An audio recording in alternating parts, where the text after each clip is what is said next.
John, mate, welcome to the show. Thanks for being here. Thank you for having me on. I'm delighted. It's all happened so quickly. They're the best ones. It just kind of whirlwinds around you.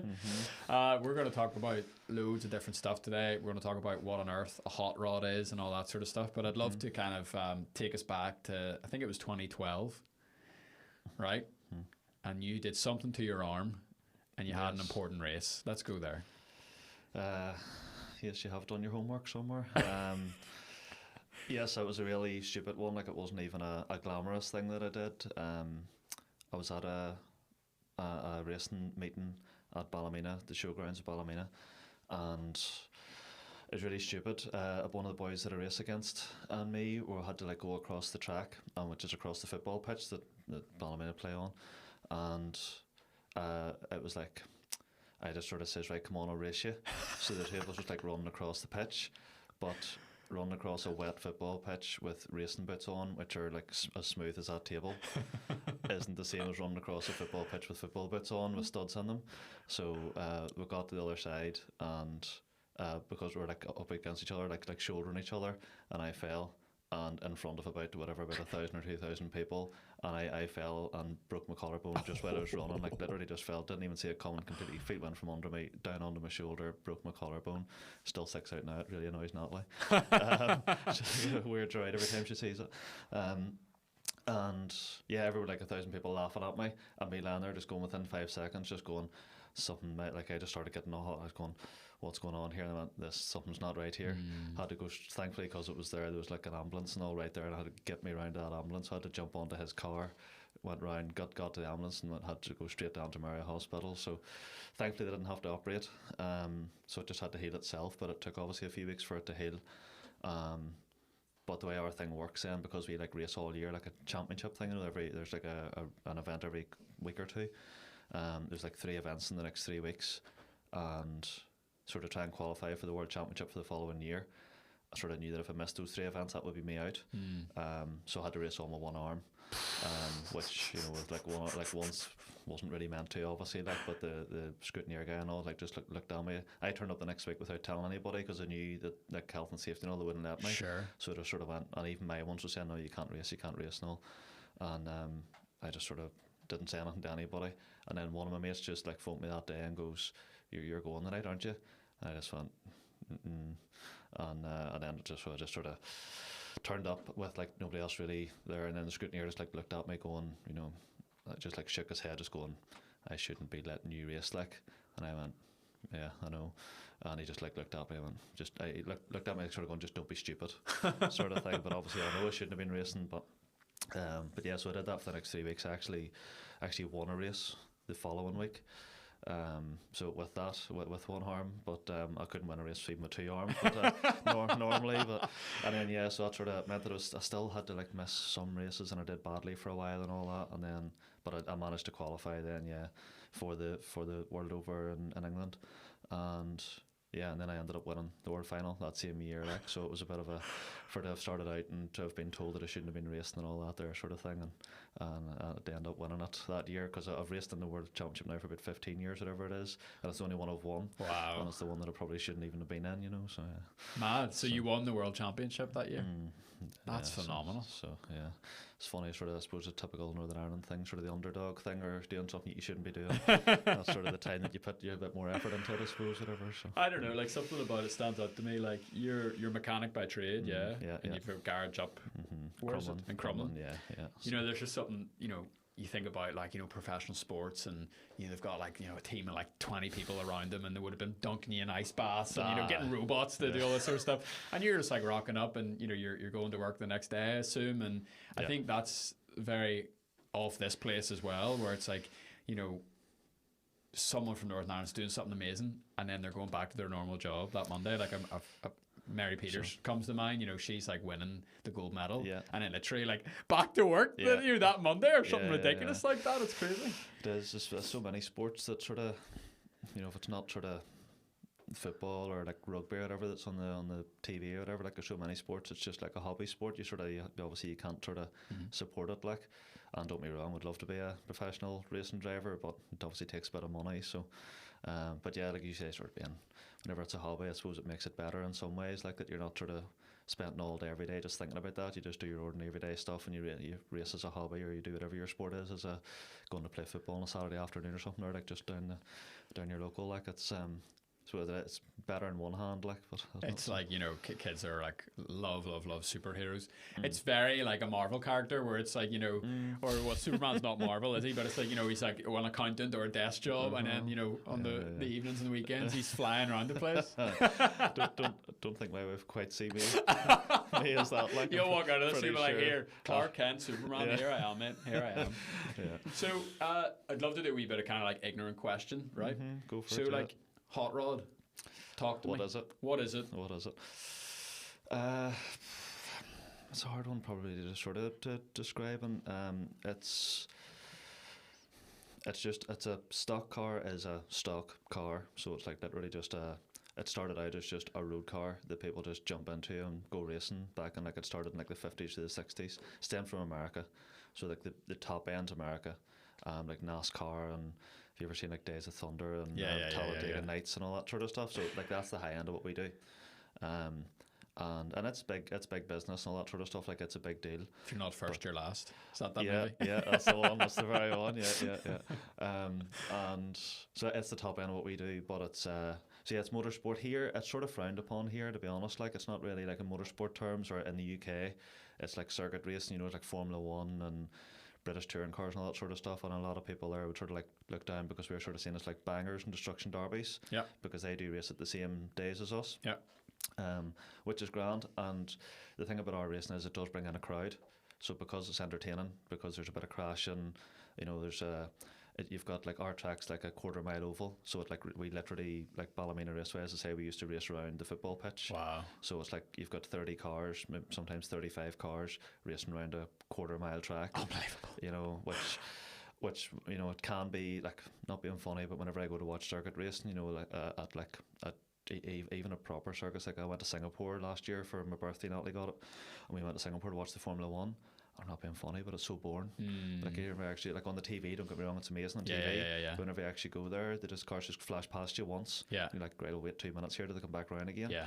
Whereas what we do, the cars are like literally, it's in front of you. It's the same as watching any like football, like a stadium sport. It's literally like racing within a stadium, if you know what I mean. So good. So it means you don't miss anything. Like the spectators actually see more than the drivers do, if you know what I mean, because you can sort of get to see what's going on. But yeah, car wise, it obviously like goes from there. So because it's been going now for 50, 60, 70 years, we do now race proper racing cars. So like the car that I race now, we made ourselves from scratch. Class. So like, to do your own chassis from like starting off with that flat table and just going, right, we'll just put bits of steel tubing and weld that together and go, right, well, where do we need to put that? Well, where does the front suspension need to go? Well, what way do you want to make that? Right, well, where does the engine need to go? Right, well, okay, then that means we need to change this. Right, okay, then where's the back suspension going to go? Where's the gearbox go? Where's, you know, so you have like, where's the steering go?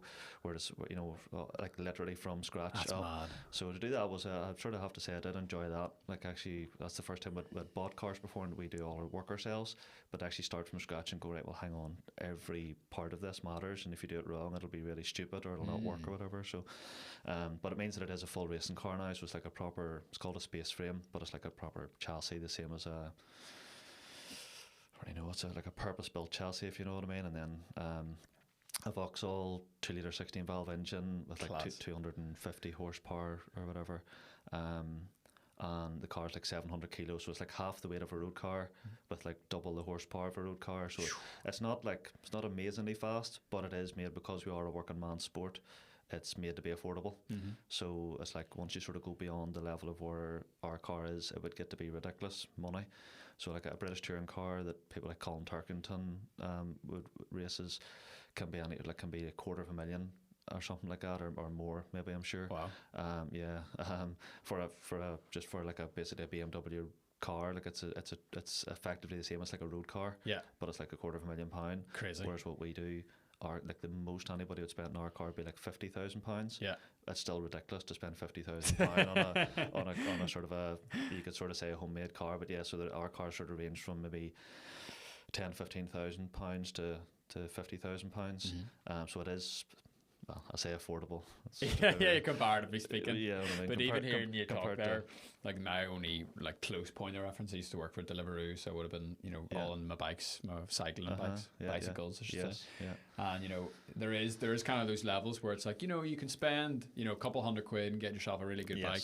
Yes. But then to go to the next level, it's like, okay, 15 grand. You're like, what? Like people are spending more on these bikes than their actual cars. For a push bike, I know. I can never really understand that whenever you hear these sort of carbon bikes and all that sort of stuff, and you're going, yes, for racing terms, but I do sort of get a bit of a chuckle sometimes whenever somebody just does it to go out on a Sunday and they've got like a 15 grand bike. You know, they're usually midlife crises. Well, you know, but yeah, that's what everybody's into. I suppose the same with golf clubs, isn't it too? Like, you know, sort of people sort of spending crazy money on a set of golf clubs, and you're like, you know, is there really that much in it? But it's what you're into. If that's your kick, that's what gets you. You know what? People will always spend their money where they want to spend it. Which is, you know what it is, and if that's what you're sort of into, you know, if it stops you spending going to the pub every night or something like that, there I suppose it has to have its good points. Absolutely. So tell me about your dad and how did you get into, you know, because this is a niche sport. Mm-hmm. So talk to me about how you got into it. Yes, so I know Davy had sort of said to you, so I know back in the thing, that's sort of being honest, and it was sort of my dad and Davy's, that's what Davy Evans back in the 80s, that I don't know if you could say that they single-handedly sort of made the sport sort of, it did become famous. Like for a few years, it was on live TV. It was a big deal. Like, but that's obviously where I got into it. My dad, like whenever I was born, I was literally like the following week I was at a stock car track. You know, literally like a week old sort of thing. Like 2 or 3 times a week. They used to race 2 or 3 times a week. It was a sort of a part-time job to them because that's the other thing about our racing, because it's because there is a crowd that goes to it and they pay in because there are spectators, but more like sort of your bigger sports. It means that funds. So like basically back then in particular, they were getting actually appearance money to race and decent prize money for the time. So it was like a part-time job to my dad. So he was a mechanic as well, but he actually spent half of his week getting the car ready to race 3 times a week. Mad. Because like all at night, so like racing on a Wednesday night, a Friday night, and a Saturday night. So you did your day's work sort of, but then you raced that night. Mm-hmm. But he was actually making more money in his good years than he did whenever he was working, if you know what I mean. Yeah. Because the crowd sort of, and back then the crowds were big, so you're maybe talking, I don't know, maybe 3,000 or 5,000 people. Mate, that's massive. At every event, you know, like sort of. And where would that have happened locally? Like Shamrock Park at Portadown. Class. Ahadoo, which is still going now.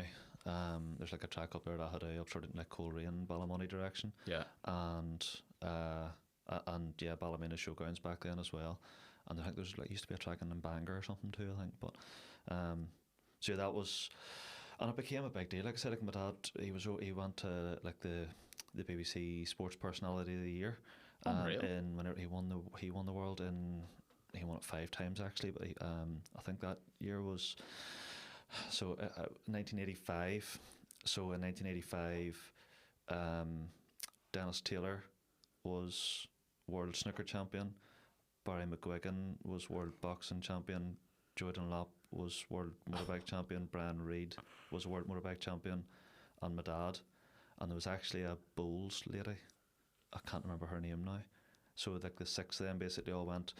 And you know now the sports personality of the year, like sort of everybody and their dog goes. It's like a big sort of stadium thing now. But back then it was just people that were invited. So there's like maybe I don't know now. I can't remember now. But it was like I think from what I heard him saying, it's like only maybe 100 or 200 people out of the whole of the UK invited to this. And I think Davy Evans was invited. I think the year that he won it as well. So. It was a big sport. Like I always remember seeing a clipping whenever I was younger. Like I didn't know that the racing was big. I was too young back then. I wasn't really around, so I didn't know how big the sport was in the early 80s or in sort of during the 80s. Like, and then there was like a newspaper clipping in the house one time of the Belfast Telegraph doing like a sports personality of the year in Northern Ireland, like just like a Northern Ireland thing. And it was like I can't remember now, but I think George Best was top. And my dad was second. And you're like, and like it was one of them years, like, and it was I can't remember now, but like say it was like Dennis Taylor was third, and you know whoever else was 4th and 5th, and like my dad was actually voted second across Northern Ireland. Yeah, like, that's crazy. So like it was a fairly big sport back then. You know, it had a big following, and it was on TV in the UK. It was on TV here and all that sort of thing. So that sort of carried on for a few years. It has now obviously became more of, as you say, a niche sport. Yeah. And it's a big following, it's a big cult following. There's a big sort of like there's a big community that does it. And in motorsport terms, it is seen as being like we put a lot of effort into it. Yeah. So it is a serious sport. Like I say, it's funny that it's a serious sport in that we put a lot of time into it, a lot of effort into it, like a lot of money spent in the car. And compared to other forms of motorsport, we actually we know more than some other forms of motorsport as far as to how to like make the car good, because it's very open. We're like allowed to do whatever we want. But on the other hand, if you wanted to buy to purchase a license, you could race my car next week. Oh, serious? It is because it is an open sport. You could literally there was a race yesterday. You could have raced that if you'd have wanted. You could have bought a license yesterday morning. Madness. And raced my car yesterday. Wow. So but the fact that it's open is good, because it's not, you don't have to jump through hoops and get all these go through medicals and license and all that sort of stuff. You could just turn up and race if you wanted. You could just sort of give £100 for a license and go racing. If I give you my car, you could go. So if you want, you can go for it. So from that point of view, it is good that anybody can give it a go. You know what I mean? To be as open as that, there, there's a lot of sports is quite closed. Yeah. But ours, that's one thing about sort of our time at motorsport. Like, it is good that anybody can give it a shot, see how you go. Which is that is good in a lot of ways. So. And so. Yeah, well, I guess we're having this conversation today because of our mutual connection with Davy. Yeah.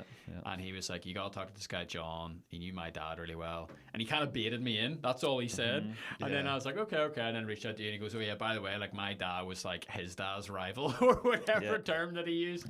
So, talk to me a wee bit about your father's name was, what was his first name? Ormond. Yeah. So, and was his dad Davy, was he? Yes. So Davy Evans. Yeah. So talk to me about, you kind of said those two guys kind of they kind of sprung board the sport into what it was. Talk to me about their relationship, because that seems kind of interesting. It's funny, it was a big thing. Like, I still get people coming up now, and even in my garage, just people just walking in, like, they see the trophies and stuff up on the wall, and see there's a thing of my dad and all up on the wall and stuff, and they sort of say, "Oh, was your dad? Is this Ormond Christie's garage?" And I'm going, "Yeah." I used to go to that back in the 80s and stuff, and there's another fella, was it Davy Evans? And you're going, yeah. Like, people used to go mad and all. Like, my family, those members of my family didn't speak to each other for years. Because, and I'm going, like, over the sake of our two dads, just going, like, every Saturday night in Portadown. Like, we literally didn't speak for years. Like, if Davy and your dad's name is mentioned, like, we just didn't speak for the rest of the day. Like, if you were to, you're going, like, and like, they're actually being serious. Like, I don't mean this once or twice. I've been, like, there's dozens of people over the years that just come in and told me that alone. Yeah. Away from the racing, like, not even like within our circles now. Like, within our circles now, there's still sort of like that rivalry still talked about, if you know what I mean, in a big way. So, yeah, Davy was. He was very, very good. Davy was like brilliant and real personable, which is obviously one of the massive thing in any sport. Whenever you've got a good personality, like I didn't know Davy personally because he died in 1980. I'm going to say 1984.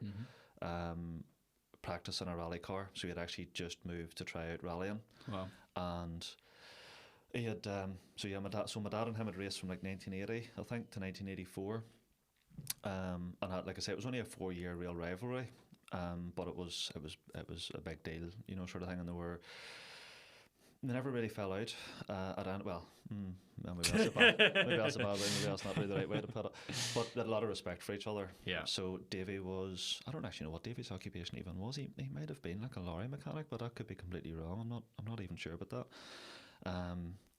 But he just worked like crazy to try and be good as well. Yeah. And so did my dad. And the two of them just raced in a way that people liked. My dad would have been fairly straight and by the book, like, not, wouldn't have done too many that much harm, wouldn't have been, because like obviously in any sport, but motorsport I suppose is no exception.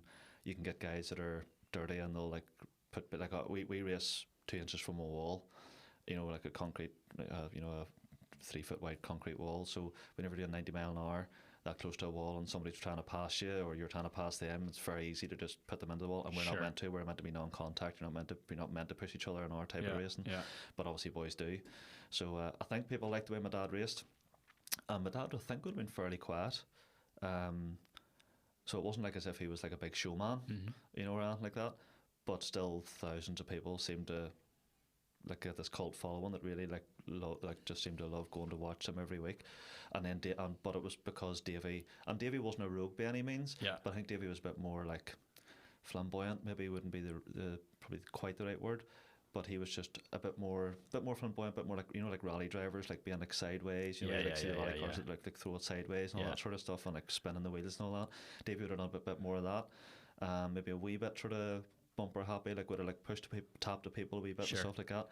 But not in a bad way. Yeah. It was just a style, if you know what I mean. Yeah. And so I think the two slight differences with two personable people just seemed to get a real sort of cult following between the two, and then it sort of just got this thing going, and then the crowd just got bigger and bigger, and it did become a big sport at the time. And yeah, like I say, Davey then decided he did the right thing. He decided to try his hand at something different, something bigger, really. And he did. I think he competed in 3 rallies, and like back then the Circuit of Ireland rally was like UK and worldwide was like a big deal. Now the Circuit of Ireland I think it's an Irish thing, but like back then UK wide and all, it was big. And it was like his second ever rally, and he finished third on it out of like 200 people. And like it wasn't like people heard this hot rod stock car drivers coming in to try and he wasn't even a good car. He was in a car that was like a second ever rally, didn't have any money, somebody gave him a car, it wasn't very good, and he finished, I can't remember if it was second or third or something, he finished on it. And like it was a big upset for the whole sort of rallying world across the UK. His third ever rally was in the Isle of Man, and he finished third or fourth in it, and everybody's going, hang on, this guy can actually drive. And again, he was already sort of starting to go like, hang on, this is a nice fella that's 100%, and he's just come in, tried his hand at rallying, and he's doing unreal. And then he was killed in a car accident shortly, you know, like literally a few months later, and like it was there's still a memorial race now for him. It actually, I think it maybe ended there last year. I think David sort of ended there last year, but like that was in 1984, so you're talking it's a long time, 39 years ago. It's a long time. And like people in our sport still want to race for that. Like I won it a few years ago. That's one of the proudest races that I've ever won. Wow. Just to have won that race, if you know what I mean. And people still like, so still a big name in our sport, even though he's been gone for 39 years. That's how big a personality he was back then. And which sort of says something about, you know, how nice a fella he was. Like that's not just from because he was good at driving a car. There's more, whenever you've got a following or, you know, sort of thing that 30, 40 years on, it tells you that there's more to it than just how you drove a car, if you know what I mean. Like, and my dad must have been a bit the same, you know, they sort of seemed to get a following that way, so the two of them together, and the rivalry and all, there wasn't really much. They liked each other, which I suppose, you know, like whenever he died, my mum and dad was like two of the main people that helped his wife Meg organise his funeral, because it happened so sudden, as you can imagine. It meant that she probably didn't know what to do, so I'm just going by what I was told. Even sort of Meg told me and all that there, and my mum, that they had to, that they like helped out. So like, you know what I mean, so they were friends, if you know what I mean. But the groups of people that followed them, like, sort of half hated each other. You know what I mean? Sort of, you know, like not hated each other, but you know what I mean. It is so interesting how, you know, sometimes it takes a rivalry like that to kind of make a sport. You know, I'm even thinking like, I'm not a big basketball guy, but you know, I watched the documentary like everyone did over lockdown. And you know, you even think that like, you know, Magic and Bird, like they really, that rivalry really made the. It really brought even a lot of traction to the sport, you know, and kind of brought a lot of energy to the NBA. And it's funny because the guys themselves can be the best of mates and have a really good relationship, and there is that respect. You know, I think among professionals, where it's like, you know, I know this guy's got game, and so like I know how hard it is for me to be here, and so for anyone else to be here, you gotta kind of hand it to them. I've always wondered, you know, looking at motorsport, and you know, that's a big umbrella, obviously, but like looking at families that are involved in that. And always from an outsider perspective, just thinking like, how do families wrap their head around the danger component to it? Because you know, it's in a lot of different motorsports. You've had, you know, the kind of patriarch of the family, the man of the family who maybe has died, and then the sons they'll run into it. And from an outside perspective, you're kind of like, that's a bit mad, isn't it? Yeah, and as you say, sort of, I suppose it is the same with a lot of sports. I suppose motorsport certainly used to be a bigger thing, like health and safety and all wasn't back in the day. Like, I know, as you say, I suppose it is. I just don't really think of it, you know. And I suppose that's the same with any sport. You don't think of it, you just do it. So I suppose it's a bit irresponsible, and I know a lot of people sort of say that whenever they do have a family and whenever they have children, all of a sudden they sort of start to look at it a bit different, and that sort of makes you realise, hang on, I do have responsibilities here and all, whereas whenever you're young yourself, you don't really care what happens to yourself or what it means down the line if something did happen to you or whatever, even if it was just getting hurt, like, and being out of work for, not being able to work for, or even if your job is your sport, if you're out of it, like if that's you, if you're bad enough hurt, but you just don't think that, do you? So you don't. But then I suppose, you could walk out there and get hit by a bus. Well, that's the thing, isn't so it? like I suppose that's our way, that's the sports person's way of sort of getting out of it, isn't it? You just sort of go, like, well, what's the point in sort of thinking about that, but you don't think about that, so that's, what do you do, like? It's interesting. I think especially, like, we can all relate to being young and feeling invincible, and you have a hunger for danger. You have a hunger to put yourself in scenarios where you can kind of, I don't know if it's like a desire to prove yourself or a desire to do something. I suppose that's it. I suppose that's probably the case more with me, is just being honest, is probably more a case of a desire to prove yourself. Whether that's sort of the father-son thing or something, I don't know with me. Because I'm like a wimp, like Oh, really? Probably, yeah. I'm a wimp, but stock car racing isn't the most dangerous thing you'll ever do, really, I suppose. And well, there's people gets hurt and injured and all that there, but touch wood, I haven't been too bad. But got a few sore necks and stuff like that out of it, and a few sort of pokey collarbones, cracked things and sort of stuff like that. The fact that my biggest injury wasn't even racing, it was just running. Well, it was a racing of sorts, wasn't it? yeah. But yeah, so that's. But I think it probably is. I think that's a big thing with sport, that, and a lot of sports people probably don't really want to talk about that, is that it's a desire to prove yourself to yourself. Yeah. Which. But then I have to admit now, I don't really know if that's why I get into it or not, but it's but once you get into it, then you do get hooked. You sort of, and but it's not about proving yourself to other people, not for me anyway. It's about proving myself to myself. Can I do this? Whether it's driving or whether it's like actually a big part of our racing is trying to make the car good. Yeah. Trying to, like, because it's like man and machine and all that. So the machine's at least 50 or 60% of what you're doing. So it's trying to, because we sort of do that ourselves. I have a few friends that help me with it. So there's like 6 or 7 of us that work on the car. So it's us, and it's a team sport from that point of view. So we enjoy it. Like, we enjoy the crack of actually working on the car a couple of nights a week, going on a Saturday, going away for weekends to England or Scotland or down south, whatever, to race it and all that. And it's the team aspect and the crack of it. So, like, yesterday there, everybody's there having a drink, enjoy, in the bar, having a bit of crack. And then the fact that I'm racing is just a by the by. Yeah. If you know what I mean, it's a day's outings, which is the same with any sport, like. Yeah. But yeah, I suppose what gets you into it.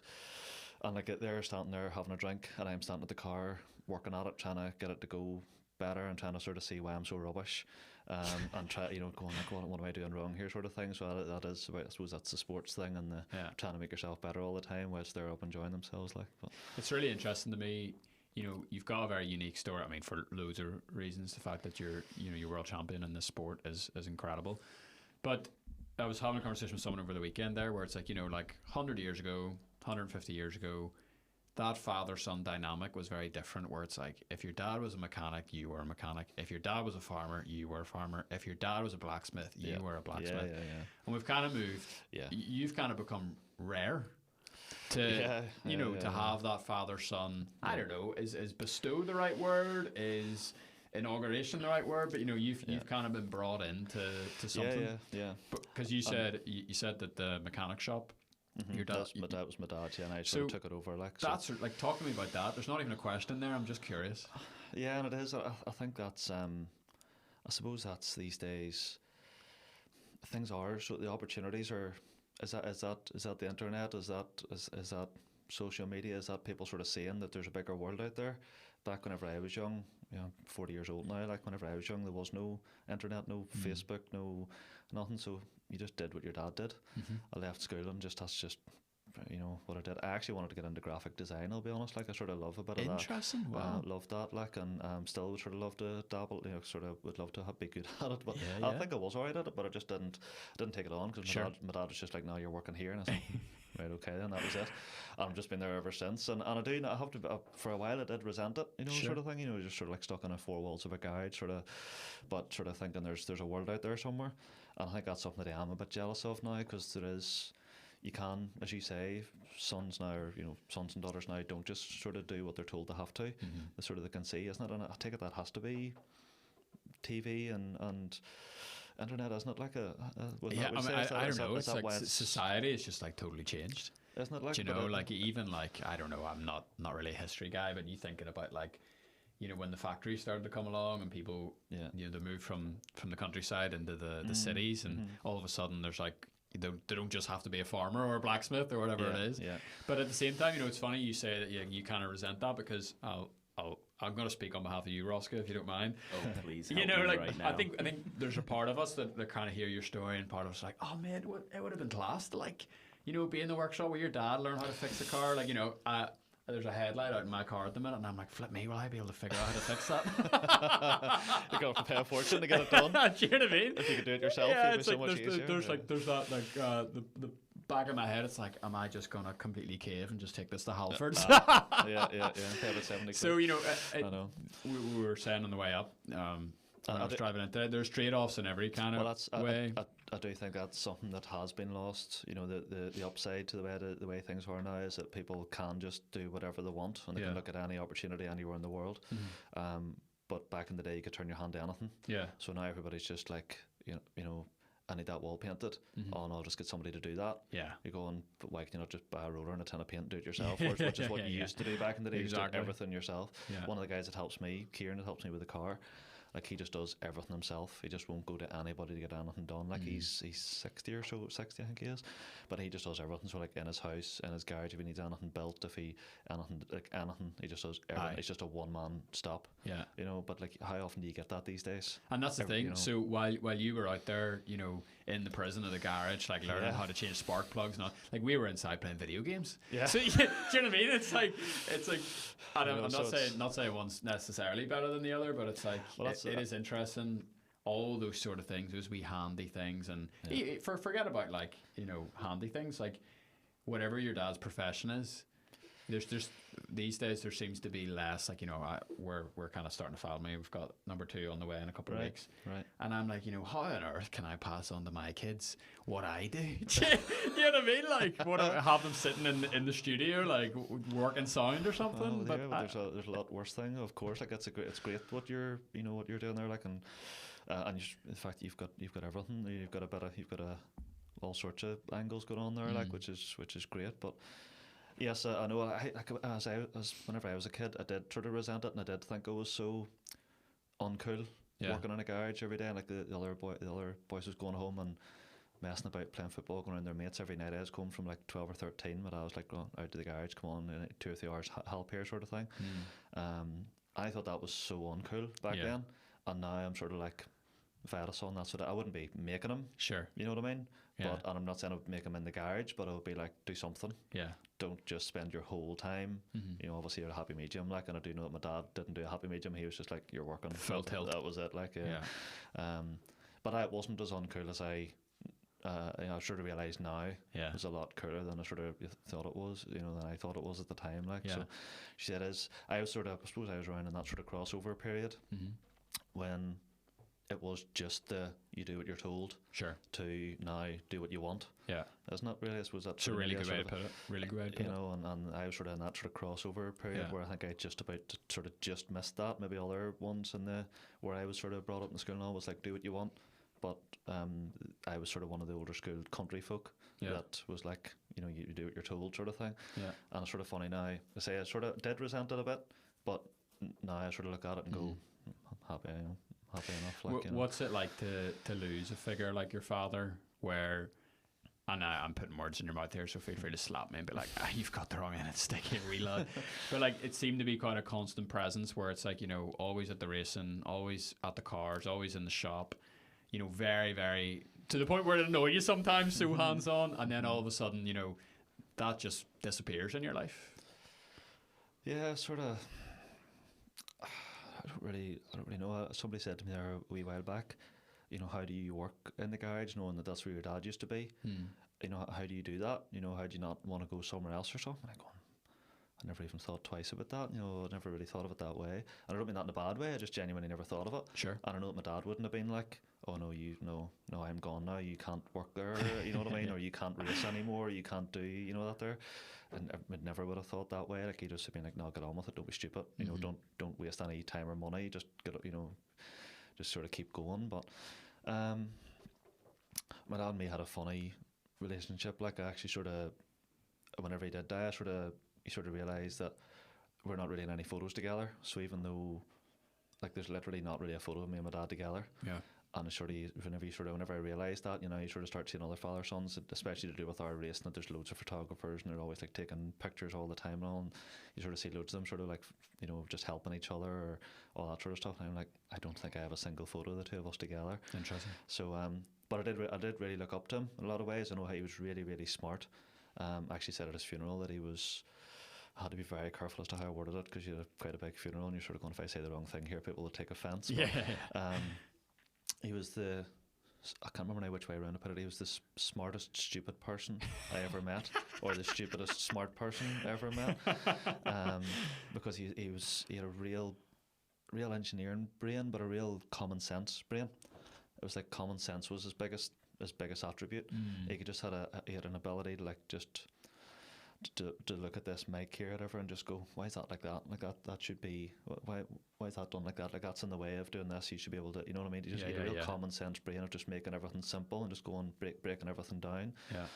But at the same time, you could say the stupid aspect of him is that he was really good at what he did motorsport wise, but never took it any further. So like what he did, he was at the top of the tree in hot rod racing and was well respected. Like I say, people from other forms of motorsport would say to me about how good my dad was, even though they sort of maybe looked down on our racing in general. Aye, right, yeah. But they go, but he was good, you know, and sort of going, why did he not go further? Like he could have went on. Now he was old whenever he came into it. Like he wasn't like now where every sports person, you know, comes in and they have to be like, you know, like start at 4. Yeah. You know, sort of thing. It was old school back then, and he didn't really start winning until he was in probably his late 20s, whatever. But even still, like in other forms of motorsport, he could have went on to other things and done more stuff. Whether it would have made him any happier or anything like that, he seemed to be happy enough. He didn't really, but it still annoys a lot of other people, including myself, that he didn't go, right, I could try my hand at like circuit racing or rallying or another form of motorsport, like you know, going ahead up the tree sort of thing, or if you want to call it going up the tree sort of thing. It's sure. You want to see where that potential could have taken somebody, don't you? Yeah, from an engineering point of view, because he was very smart. Like he was a real innovator. So in his cars, like he always did something different. If everybody else used, like back in the 70s, were all using like Mark II Escorts. You know, that was the car of choice, if you know what I mean. That was the one. Yeah, it was the one. And he just decided he never raced a Mark II Escort at all. So he had like 3 or 4 other cars. He had like a Colt Lancer and a Ford Anglia, which was sort of fairly run of the mill, and a Triumph Vitesse, and then his main one then was a Toyota Starlet, like a wee Toyota Starlet, which back then wasn't even like, it was like a what, you know, sort of like even now we would like what, but he but every car he brought out, but whenever he won on it, they just went, no, we'll ban that. So they just banned it. Serious? They just banned it for the following year. So like even just then, so one of the cars was I'm going to get mixed up with it. I'm going to say it like a Triumph Vitesse, but it was like a chassis and then like a body set onto it. So whenever they banned that, because it was a sports car, right? So like a sports car body. So he just lifted that body off and set a saloon car body onto it because it was effectively the same car. Whatever that car was, it was like the same car. So the following year he won a championship. I think it was the British Championship. He won the following year in England, and they were scrutineering it, and they looked at it, and the same scrutineer from the year before just looked at it and went, that's the same car, just with a different body. And he went, you banned the sports car, you didn't ban the actual car.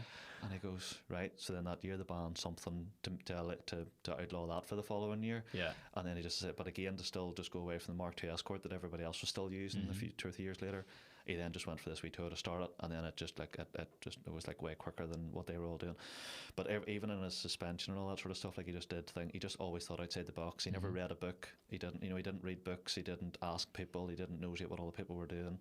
He just went, well, why can I not use, well, I'll try that, I'll do that, just in his own head. Yeah. And that, for me, that's sort of something that I think he should have took that further. Aye. I sort of look at Formula 1 now, and like my cousin Jackie works for the Alpine Formula 1 team, and like he would say that the biggest problem they have is that so many of the workers just, as we were saying earlier, just do their job. Aye. So if your job is to put that wheel on, Yeah. you put that wheel on. They're a wheel expert. They couldn't bring in the. But you say, but like if there's brake fluid running out from behind the wheel, they're going, I just put that wheel on. But you not notice the brake fluid? That's not my job. Brutal. You know what I mean? Like it's nearly Too specialist almost. that. Whereas I think what's missing, and like I just sort of know that if my dad had went on ahead, even not even racing, but like as an engineer or to go down that route, he could have been working. I'm not saying he could have been in Formula One. I'll be honest, he could have been if he'd have wanted. I see now that he could have been like, and even myself, it's something that I probably could or should have been doing is going down that line rather than sort of spending money racing or whatever to actually go down the line of actually like working on cars and becoming like an engineer, building cars, working on cars and all that sort of thing. It's so it's interesting because like it seems. What do you say? You just turned 40-ish.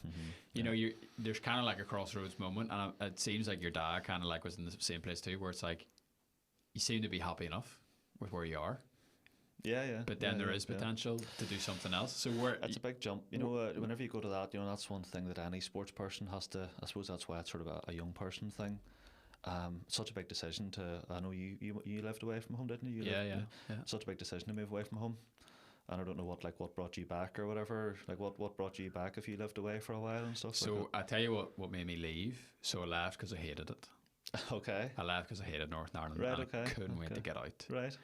And I came home. That's not very good for a Belfast. Yeah, I know, it's a bit off brand, isn't it? It's very off brand, but it's why I ended up starting it because I came back, years later, and I realized that actually, there's something about this place that's important.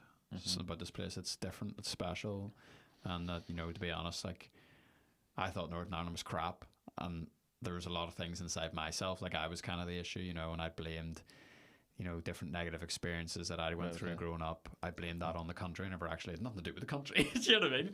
And so coming back, I suppose, with fresh eyes, then I was like, here, actually, no, there's something about this place, and I want to be part of it, and I want to be part of even just documenting some of the stories that come out of this place that maybe don't get told. So, like New York, what was like that where you were? Yeah. I was in Africa for a while, and I was in Nepal, so I kind of experienced, we'll call it the third world. And then I was in Manhattan for 3 years, and so experienced, I don't know, the zero world. The complete opposite. Yeah. And what was it like there? It was mad. It was really mad. It was seeing a culture that is accelerated far beyond anything we've experienced here, and seeing the positive and the negative of that as well. Whenever I was just there for like 3 or 4 days with Natalie on a holiday once, and I'd love to go back to New York, but I just remember like just driving in the taxi in the New York and just like the more into it I got, and then like started walking around just that first day, just going, this is just like Belfast on speed. That's exactly what it is. Yeah, I've been to other places and it's nothing like Belfast. Yeah. But if I was to see anywhere that was just a bigger version of Belfast or Dublin, it's just you've got Belfast and Dublin sort of a bit similar. Maybe Dublin's a bit bigger or whatever. It's not really as much. Well, the way it is a bit the same. Yeah. But then you go to New York, it was just like this is Belfast on speed. Yeah. And I liked that, but I liked that. I don't know if I could live there maybe, but maybe obviously you couldn't or didn't sort of.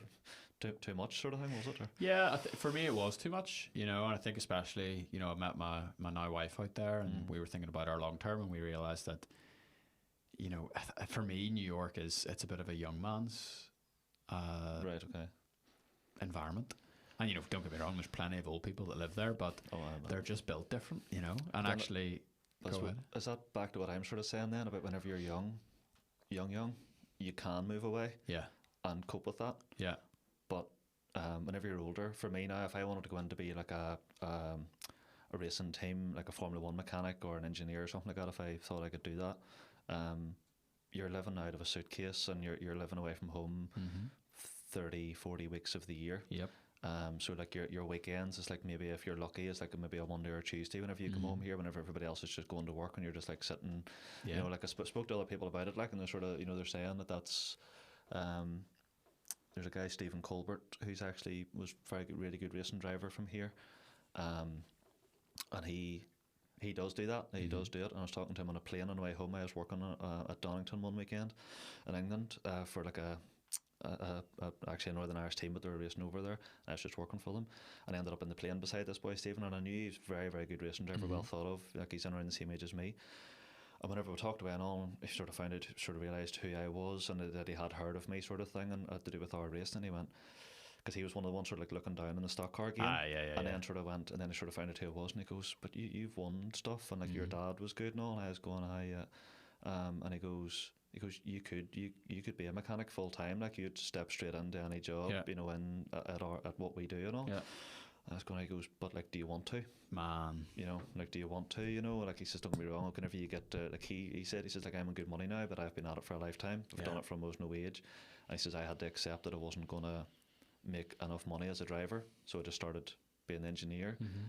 He says, "And I do make good money now, but he says, like, it's a hard." He says, like, and he tried moving the family over to England, and then he's tried moving them back home. And I'm speaking for him here, but like, it's just sort of what the conversation we had, and I was just sort of going, could I do that? You know, do you want to move away from home permanently? I would love, like, on one side of me would love to move to America and race like proper, like I say, the high end stock car racing that we do, which is affordable, it's down to earth. In Formula One and all, I don't know if you've ever sort of, if you watch it, the first word that comes to my mind whenever you take in circuit racing is bullshit. It's just, there's so much bullshit involved in Formula One. It's so poncy, it's so, you know, it's so up itself. It's stock car racing doesn't have that. Stock car racing is motorsport, or it's like car racing without that, without the bullshit. You know, it's just, you know what I mean? Absolutely. So and stock car racing in America is the same. There's not nowhere near as much of that. So I would love that, to actually go race, go home again, not have all that. Don't get me wrong, you need to have a wee bit of jazz. Of course, you've got sponsors, you've got all sort of stuff, and there's a bit of that, but it's not to the same level as you get, you know. But so I'd love one half of me would love to move to America and either still maybe try and race, even though I'm too old now, or just like make a career for myself out there, and sort of go, could it, you know, be a real challenge? Could you do that sort of thing? But on the other hand, I really want to leave here. Yeah, and it's family, friends. It's really, really hard. Like, you know, that whole, like, what would it profit a man to gain the whole world and lose his soul? Like, someone was chatting to me about that the other day, and they just asked me, you know, like, it just depends. Like, what is your soul? You know, is your soul your, in this case, the sport? Is your soul your community? Is your soul your family? And it's not a judgment statement on anybody, because we all have different paths. Everybody's different. I strongly believe that. Everybody's like, different, you know, we're all called to do different things, and you can never, I think, even critique somebody else's journey, because it's got nothing to do with you, and you don't know where they're at. But I think for me, like, that was kind of the New York thing for me was, it's like, you know, I felt myself losing my soul. And I wouldn't even have had the language for it, but, you know, kind of like that hindsight thing now, where it's like, you know, here I am now, I'm living a much slower pace of life. It's much less glitzy. Yes.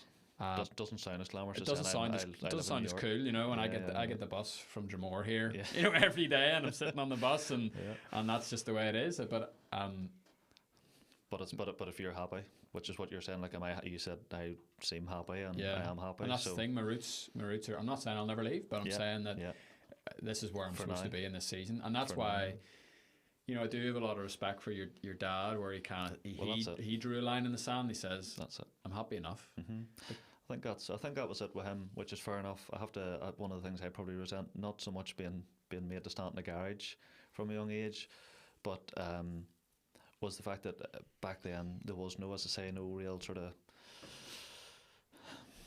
The doors didn't seem as open to, like I say, if I was ever going to make a life in motorsport, or like try and become like a professional racing driver, the only chance I would have had would have been to have went to America. And there's very few people from here that do it. There is some people that do it, like, and do make a career from it, that aren't really that aren't on TV. You know, that you don't really hear of them, but they move from here and go over there and make a career, because you can. There is money to be had over there. You can make a living from it, if you know what I mean. And I sort of resent my dad a bit for, like, either not being bigger himself, or going further afield himself, or not sort of pushing me to do that more whenever I was younger. And then sort of now the last few years going, maybe I could have give that a shot, you know, sort of like I probably was good enough, probably am good enough. But now at this stage, got my life sort of set of, you know, wife and a business and friends, family, all that sort of stuff. Do I really want to do that now? You know, so on one hand, you sort of have a wee bit of probably a resentment thing at times, sort of going, could have went further afield, done more stuff. But on the other hand, maybe a bit like my dad, you know, going, happy enough here, happy with what I've got. It's, you know, totally impossible to know, you know, because so on the one hand, I'll speak about myself, you know, I could have really, really gone for whatever the stars looks like for my industry, and you could get there and you could be miserable, and, you know, you could lose everything. You could lose your family, you could lose your core. And so it's a decision every man and every person has to make, isn't it? It's what decisions do you make in your life? I guess is the big boy stuff. That's it. So I remember whenever we were in New York, we're talking to a girl, my wife, and we were talking to a girl, saying that she worked in like a watch shop, you know, like, cause all big all that over there, you know, like, I don't know if it was Rolex, but whatever, one of them sort of watch shops, you know, in around New York, the centre, like, and sort of saying that if she didn't sell whatever amount of, like, get commission on however many watches, and like if she hadn't sold a watch that day, she's like literally right on the borderline of just having to move back to wherever it is. She's like somewhere else in America, like she's like from rural, like nowhere near there, but she's trying to make a life for herself in New York, but like she's just right in the brink because the cost of living so high and the pressure so high, and she's like sitting just stressed to the hilt, because, you know, just actually trying to survive there, which it doesn't feel like it's the same as that here, I suppose. It's not as glamorous as it. You're so right. You know, like we're 320 episodes into this, you know, into this podcast. Yeah. And you would have made about 3 of them in New York, and then you would have been bankrupt. Yeah. You know, do you know what I mean? You're talking about trying to fund doing the like this here, but like it's a bit different here than trying to do it over there, I'm sure, like, isn't it? Yeah. And you've more like, it's different. There's so many. Like, I don't know. That's the thing. You know, for what you've got here, it's quite unique. Yeah. But over there, there's probably 1,000. That's the thing. Doing that. So how do you become unique whenever there's 1,000 of them, sort of thing? Yeah. So like, it's all that sort of aspect of it. There's a lot to be said for what we've got here, isn't there? Like, definitely. Yeah. All right, then, wrapping up, because I know your family will be chomping at the bit to get going here. Appreciate you coming in. If you could go out for a pint or a coffee or whatever you fancy with someone dead or alive from Northern Ireland, who would you take and where would you take them? Initially, my first thought, because he is sort of my hero, is Joey Dunlop. Just from, he actually was friends with my dad, sort of thing, and all that. And I did meet him a few times whenever I was really young. But so yeah, he like Joey's way of going about it is a wee bit like, you know, that sort of thing. That just Northern Ireland did his own thing. Did you know, was amazing. Like I always remember at his funeral. I can't remember now. The BBC or whatever it was presenter, fellow with black curly hair. I can remember his face. I can't remember his name. I remember him saying on the thing after his funeral that the only person that didn't know that Joey Dunlop was a superstar was Joey Dunlop. Wow. You know, and it's like the last thing at like the end of the thing on it, like, and I sort of thought that actually just summed him up perfect. Like, he was a superstar and he was one of the best people Northern Ireland's ever had. Yeah. And he just didn't know, didn't care, just wanted to race a bike and did his charity runs across Europe and all that sort of thing in a lorry on his own, just like filled a lorry with stuff, you know, like got donations from all over the country, and then just like drove a lorry across Europe just to, you know, to give aid to people, and just drove home again, no fuss, no nothing, no glitz, no glam, and was still brilliant at what he did, you know, sort of thing, but then the complete opposite of that, the other person that I'd love to go for a pint with would be Jerry Anderson. I don't know if you like, do you remember him, like, or would you ever listen to him or anything? No, I've seen he started something, there's like a podcast thing about him and all that sort of stuff, or like there's like clips of stuff that he did and all. I started listening to him too, but like I seen whenever he was in Radio Ulster in the mornings. He's just like the boy Lee that works with me. Whenever we were busy, we would just like put our earphones in, and just like, you know, just to sort of like to concentrate on what we're doing, sort of thing, rather than like talking or like just getting sort of just ignore our phones for a while just because I have to get work done. And the two of us will just be in the garage and just like, because we're listening to two different podcasts of like playbacks of his old shows at different times, obviously, we'll just like burst into laughter, like, I mean, like properly like howling with laughter. Like I fell to my knees on the ground at times, like for not even just at a one liner, but like 2 minutes of stuff, and you're going, this was Radio Ulster, this was like an old man's radio station at 10 o'clock on a Monday morning, and some of the stuff that he was saying, and I was just killing it. I was just like, I would love to be in a pub with that man, like just sitting drinking pints in the pub that where I would go. There's for the two of them actually, there's a wee pub that we always stopped at on the way home from the racing. We just called it Bernie's, but it's called, I think the proper name's the Wayside Halt. So it's like on the Ballymena line from Antrim to Ballymena. Nice. Just a wee small, like a old man's pub. The wee woman called Bernie, that she passed away there last year, but her daughters and all still run it now. But just literally like it's this woman's living room, you know, one of those pubs, like a proper the pints are great in it, you know, sort of thing, and you just sit there and the people just walk in, and there's just characters, you know, those pubs, there's characters in. So the likes of, and Joy would have drank there on the way home, because it was on his way home from some of the races. So like he would have known people, and the likes of Jerry Anderson just would have talked shite to people and just would have got, you know. So the likes out there, I think the likes of Jerry's one of those ones again, isn't he? That like he was just like so funny in Northern Ireland, but he tried to go to England to make it on radio and stuff, and just didn't work at all. Just the sense of humour just didn't translate whatsoever, and just like lasted a few months or something, and just had to come home with the tail between his legs. Came back and just killed it here again. Just like was just like so, you know, just, you know, I mean, so was that's typical Northern Ireland sometimes, isn't it? But, look, there's different levels of success, you know. Well, that's it. And there's something to be said for being content for where you are, but not being afraid to go for the things you know you're supposed to go for. And that's a fine line. I don't know how any of us walk that, but that's the line you try, isn't it? But him being so funny, just like in Northern Irish terms, that sense of humour and that sort of stuff, like, you know, listen to him is so funny. Like, I'd love to have a pint with him. Like, brilliant. So. Brilliant. John, final question. We always end here. If you could go back in time to, say, an 18-year-old version of yourself, and you had a couple of minutes of 18-year-old John's time, what sort of things would you say to him?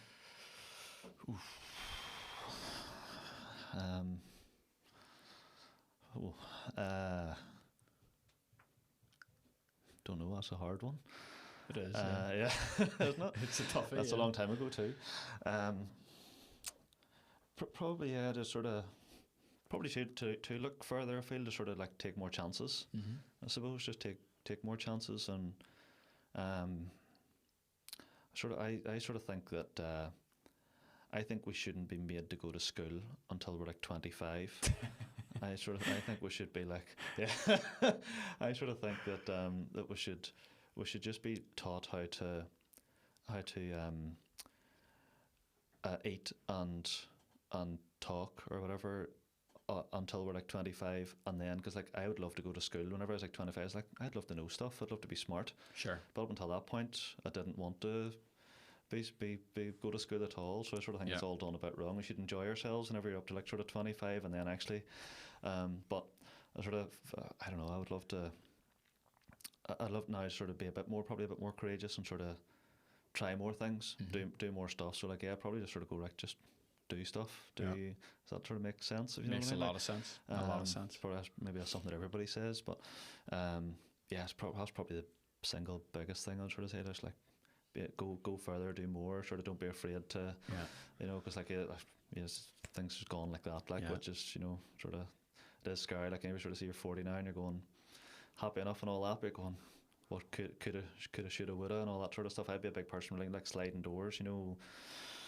What would have happened at what if, you know, that sort of stuff. I'd be a big person for that, like, and it's what if, what would have happened if if I'd have went to America, I'd just bought a plane ticket and just went over there and just went right, going to try and race over here now.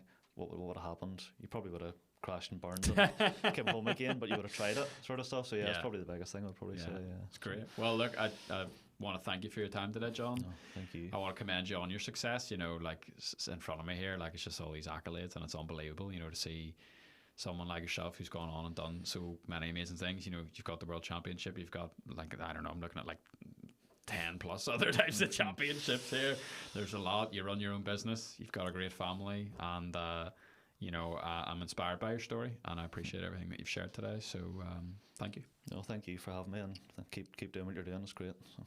And you're only 40. Only, yeah. The sliding doors are still there, okay, but it doesn't mean you have to take them. Doesn't mean you have to take them. I'll take that. It's not all doom and gloom. Yeah, I'll take that. Yeah, and you know, like I'm looking at you, Roscoe. You know, it's hard to know, man. Like, it's hard to know the things you go for and the things you don't go for. Like, you know, Roscoe's 18. I'm not going to say I'm not saying to run to the first airport right now, like, you know, but definitely think about it. Definitely give yourself the option. Like. He's out of here. Yeah. I've lost my producer. He's away to work for Dr. Dre or somebody. Awesome, guys. Thank you so much for listening or watching, and hope you have a great rest of your day. Cheers. And that's a wrap. Thank you.